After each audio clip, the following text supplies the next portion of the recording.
Hello friends, welcome to Samayal. இன்னைக்கு நம்மளோட வீடியோல ரொம்ப யூஸ்ஃபுல்லான ஒரு இன்ட்ரஸ்டிங்கான வீடியோ தான் பார்க்க போறோம். தீபாவளி வரப்போகுது. சோ நீங்க எல்லாரும் தீபாவளிக்கு ஸ்பெஷலா ஸ்வீட்ஸ் காரம் எல்லாம் செய்யிறதுக்கு பிளான் பண்ணியிருப்பீங்க. தீபாவளிக்கு பலகாரங்கள் செய்யிறதுக்கு முன்னாடி இந்த டிப்ஸ் எல்லாத்தையும் நீங்க தெரிஞ்சு வச்சுக்கிட்டீங்கன்னா நீங்க செய்ய போற ஸ்வீட்ஸா இருந்தாலும் சரி காரமா இருந்தாலும் சரி எந்த சொதப்பலும் இல்லாம ரொம்ப பெர்ஃபெக்ட்டாவும் ரொம்ப நீட்டாவும் ரொம்ப ஈஸியாவும் உங்களோட வேலைகள் அத்தனையும் நீங்க செஞ்சு முடிச்சிட முடியும்.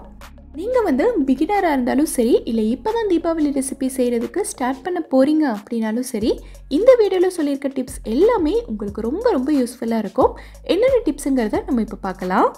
தீபாவளி பலகாரங்கள் எல்லாத்தையுமே நம்ம எண்ணெயில் தான் பொரிச்சு எடுக்க போகிறோம். ஸோ எண்ணெயோட டெம்பரேச்சரை தெரிஞ்சுக்கிறது நமக்கு ரொம்ப ரொம்ப முக்கியம். நிறைய பேருக்கு பார்த்திங்கன்னா எண்ணெயோட சூடு எந்த அளவில் இருக்குதுன்னு தெரியாது. எண்ணெய் ரொம்ப சூடாக இருந்துச்சுன்னா நம்ம உள்ளே போட்டதும் டக்குன்னு கருகிரும், ஆனால் உள்ளக்கெல்லாம் வேகாத மாதிரி இருக்கும்.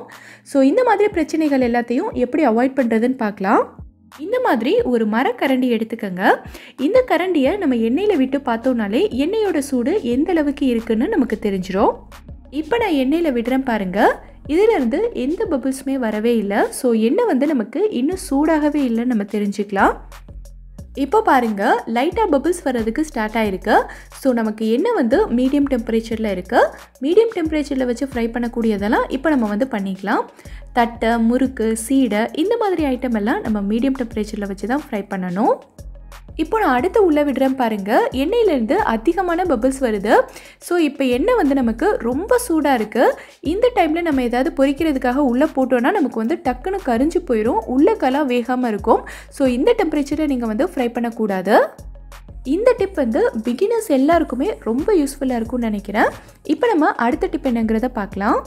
தீபாவளி ஸ்நாக்ஸ்லேயே ரொம்ப ரொம்ப ஈஸியாக ரொம்ப சீக்கிரமாக செஞ்சு முடிக்கக்கூடியதுன்னா அது தட்டை தான். ஆனால் இந்த தட்டை செய்கிறதுலையும் ஒரு சில முக்கியமான டிப்ஸ் எல்லாம் நம்ம நோட் பண்ணிக்கிட்டோன்னா ரொம்ப பர்ஃபெக்டாக செஞ்சு முடிச்சிடலாம். அது என்னங்கிறத பார்க்கலாம். ஒரு மிக்சிங் பவுலில் நம்ம தேவையான பொருட்கள் எல்லாத்தையும் சேர்த்துக்கலாம். நான் என்ன சேர்க்குறேன்னா அரிசி மாவு, உளுந்த மாவு, மிளகாய்த்தூள், ஊற வச்ச கடலைப்பருப்பு, எள்ளு, பெருங்காயத்தூள், அப்புறம் உப்பு இதெல்லாம் தான் நான் சேர்த்துருக்கேன். இது எல்லாத்தையும் சேர்த்து நல்லா கலந்து விட்டதுக்கப்புறமா ஒரு முக்கியமான பொருள் நம்ம சேர்க்க போகிறோம். ஒரு குழிக்கரண்டி அளவுக்கு நல்ல சூடான எண்ணெய் சேர்த்துக்கிறேன். எண்ணெய் நல்ல சூடாக இருக்கணும். நீங்கள் தட்டை ஃப்ரை பண்ணுறதுக்காக ஸ்டவ்வில் எண்ணெய் காய வச்சுருப்பீங்கள்ல, ஸோ அந்த எண்ணெயிலேருந்து எடுத்து மாவில் சேர்த்துக்கங்க. இந்த மாதிரி நம்ம நல்ல சூடான எண்ணெய் சேர்த்து மாவு பிசையும் போது தட்டை நமக்கு ரொம்ப ரொம்ப கிறிஸ்பியாக இருக்கும். இதை நம்ம எவ்வளோ நாள் ஸ்டோர் பண்ணி வச்சுருந்தாலும் சரி கொஞ்சம் கூட நமத்து போகாமல் அதே கிறிஸ்பினஸோடு நமக்கு இருக்கும். அதுக்காக தான் நான் நல்ல சூடான எண்ணெய் சேர்க்க சொல்கிறேன். அடுத்து நீங்கள் எப்பவும் போல் தண்ணி சேர்த்து நல்ல ஒரு சாஃப்டான பதத்துக்கு மாவு பிசைஞ்சு எடுத்துக்கலாம். பிசைஞ்சு முடித்ததுக்கப்புறமா மாவு நல்ல சாஃப்டாக இருக்கணும். அழுத்தும் போது பாருங்கள் விரலில் கொஞ்சம் கூட ஒட்டவே கூடாது. இந்த மாதிரி இருந்தால் தான் மாவு நமக்கு கரெக்டான பக்குவத்தில் இருக்குன்னு அர்த்தம். அடுத்து இந்த மாதிரி நல்ல ஒரு பெரிய ஷீட்டாக எடுத்துக்கோங்க. நல்ல பெரிய ஷீட்டாக எடுத்தால் தான் நம்ம ஒரே நேரத்தில் 4-5 தட்டை வரைக்கும் பரத்த முடியும். ஸோ இந்த மாதிரி 4-5 நம்ம சேர்த்து செய்யும்போது நமக்கு டைமும் அதிகமாக வேஸ்ட் ஆகாது, நம்ம சீக்கிரமாக செஞ்சு முடிச்சிடலாம். அடுத்து தட்டை செய்யும்போது ஒரு முக்கியமான விஷயம் நம்ம கவனிக்கணும். இந்த மாதிரி பரத்தி வச்சுருக்க மாவை நீங்கள் அப்படியே எடுத்து எண்ணெயில் போட்டுட்டிங்கன்னா இந்த தட்டை நமக்கு நல்லா உப்பி பூரி மாதிரி வந்துடும். ஸோ என்ன பண்ணணும்னா இந்த மாதிரி ஒரு ஃபோர்க் வச்சு நல்லா குத்தி விட்டுருங்க. ஒரு பேட்ச் எண்ணெயில் போட்டுட்டு அடுத்த பேட்ச்க்கு இந்த மாதிரி பெரிய ஷீட்டில் ஒரு 5-6 கிட்ட தட்டி வச்சிட்டிங்கன்னா அடுத்தடுத்து நம்ம போட்டு எடுக்கிறதுக்கு ரொம்ப ஈஸியாக இருக்கும்.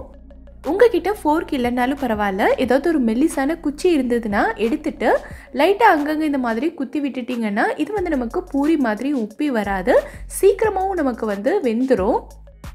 அடுத்து இதை பொரிக்க போதுமே எண்ணெய் நமக்கு மீடியம் டெம்பரேச்சரில் இருக்கணும். இந்த மாதிரி எண்ணெய்க்குள்ளே சேர்த்ததும் டக்குன்னு மேலே எலும்பி வரணும். அப்போ தான் தட்டை நமக்கு நல்லா கிறிஸ்பியாக வரும். எண்ணெய் ரொம்ப ஹை டெம்பரேச்சரில் இருந்ததுன்னா நம்ம உள்ளே சேர்த்ததும் டக்குன்னு கரிஞ்சிரும், தட்டை ரொம்ப ஹார்டாயிரும். அதனால் எண்ணெய் எப்போவுமே மீடியம் டெம்பரேச்சரில் இருக்க மாதிரி மெயின்டைன் பண்ணிக்கோங்க. இந்த தட்டை எப்படி செய்கிறதுன்ற டீட்டெயிலான ரெசிபி உங்களுக்கு வேணும்னா நம்ம சேனலில் ஏற்கனவே இருக்குது. நான் டிஸ்கிரிப்ஷன் பாக்ஸில் லிங்க் தரேன், வேணுங்கிறவங்க செக் பண்ணி பாருங்கள். ஸோ தட்டை செய்கிறதுக்கு முன்னாடி நான் சொன்ன இந்த டிப்ஸ் எல்லாத்தையும் ஃபாலோ பண்ணி நீங்கள் செஞ்சீங்கன்னா ரொம்ப கிறிஸ்பியாகவும் ரொம்ப சூப்பராகவும் வரும். ட்ரை பண்ணி பாருங்கள். இப்போது அடுத்த டிப் என்னங்கிறத பார்க்கலாம். தட்டை செய்கிறது நமக்கு எவ்வளோ ஈஸியோ அதே மாதிரி ரிப்பன் பக்கோடா செய்கிறதும் நமக்கு ரொம்ப ரொம்ப ஈஸி. ஒரு 10-15 நிமிஷம் இருந்தால் போதும், இதை சூப்பராக செஞ்சு முடிச்சிடலாம். நீங்கள் வந்து பிகினராக இருக்கீங்க, இல்லைனா இப்போ தான் ஸ்நாக்ஸ் எல்லாம் செய்கிறதுக்கு கற்றுக்குறீங்க அப்படின்னா நீங்கள் வந்து தட்டை, ரிப்பன் பக்கோடா இந்த மாதிரி ரெசிபீஸ் எல்லாம் ட்ரை பண்ணலாம். இது வந்து உங்களுக்கு ரொம்ப ஈஸியாகவும் பர்ஃபெக்டாகவும் செஞ்சு முடிச்சிட முடியும்.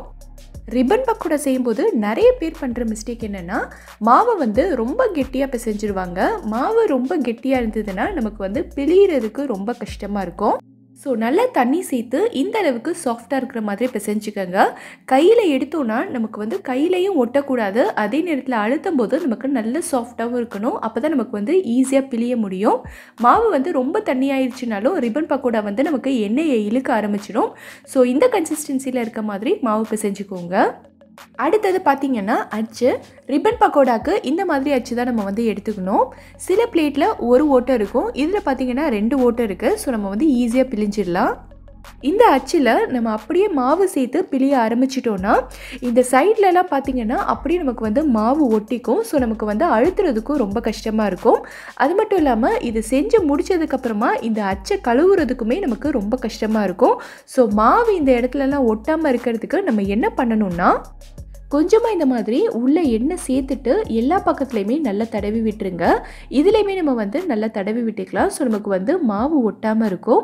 ரிப்பன் பக்கோடாக்கு மட்டும் இல்லை, முறுக்கு செய்கிறதா இருந்தாலும் சரி, இல்லை மிக்சர் செய்யும் போதும் எல்லாத்துக்குமே இதே மாதிரி நீங்கள் எண்ணெய் அப்ளை பண்ணிவிட்டு மாவு உள்ளே போட்டிங்கன்னா மாவு வந்து நமக்கு ஒட்டாமல் இருக்கும். ஈஸியாகவும் நமக்கு வந்து அழுத்த வரும். அடுத்தது என்னென்னா, இந்த அச்சில் நீங்கள் மாவு ஃபில் பண்ணும்போது ஃபுல்லாக வச்சிடக்கூடாது. ஃபுல்லாக வச்சிட்டிங்கன்னா உங்களுக்கு அழுத்துறதுக்கு ரொம்ப கஷ்டமாக இருக்கும். சீக்கிரமாக உங்களுக்கு வந்து கை வலிக்க ஆரம்பிச்சிடும்.